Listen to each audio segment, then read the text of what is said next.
3 Stoic practices for a better life. What we control. We are faced with a choice. Do we form desires that are up to us or desires that are not up to us? And many of us choose the latter and thereby end up anxious and worried that we might not achieve them. Now, this doesn't mean we should now stop setting goals, strive to have an impact and improve our lives, but we should re-evaluate how we do it. How do we measure success? What goals do we set for ourselves? What desires do we form? Because at the end, this influences how fulfilled we will be every day. Let's take my YouTube channel as an example. I could set myself the goal to reach X amount of followers or views in a given time period. But the problem with that is I don't have full control over how many views and followers I will get. However, I can influence it. And this is the key here, because I can influence the amount of videos I'm producing and also the effort I put into each video. And therefore, by changing the way I measure success and then by setting myself goals of producing X amount of videos versus the number of views I'm getting, I will still work on my YouTube channel. And I still make progress, but the way I measure success has completely changed. And it has changed in a way that I now have full control over. When going through life, we will interact with many different people. And some of them can drive us really crazy in the way they behave and interact with us. And it's in those moments when someone makes a bad comment or tries to blame us for something we didn't do that we have control over how we will react, how much we will let the other person control our mood. Therefore, think about the goals you set for yourself and the desires you form, how you have control over how you react when interacting with others, how you have control over how kind, generous, and optimistic you are as a person. It's not an easy task. I myself struggle with it every day, but it's worth it because in return, we will feel happier and more fulfilled. So let's focus our attention and energy on the things we can control and not get bogged down by the things we cannot.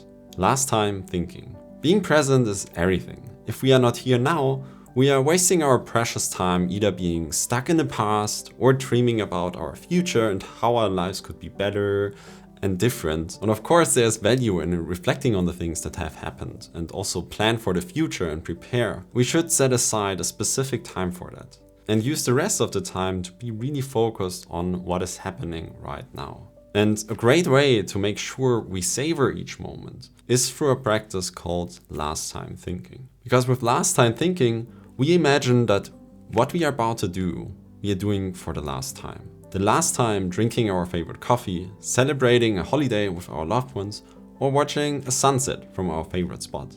Because this way we can make sure that we focus our attention on the current moment and maybe even take in details we never have before and be fully present. Because at some point we will actually do something the last time. And it's there and then that we will look back either with a smile because we have used the time we had, or with regret because we missed being present. You are living the dream life. Let's imagine you're writing a letter to your past self from 10 years ago. What would you think about your life today? The career you have built, the relationships you have formed, and also the skills you have mastered. Because it's interesting how quickly we pass over these things we have achieved. The job we worked hard to get is just now our regular job. The apartment we were so thrilled to move into is now simply home. And again, having goals and striving to improve and to have an impact, it's not a bad thing. It's what keeps us motivated and lets us also achieve things we never thought possible. But we shouldn't forget to celebrate and enjoy the things we worked so hard to gain.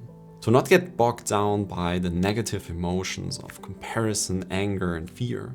Because think about it, many of the current ordinary moments would have been extraordinary to your younger self. And we need to realize that we are living the dream life. The life we dreamed of living. And not only that, there are many people out there who would love to have the life you've built for yourself, possess the skills you have, work the job you have, and live in your home.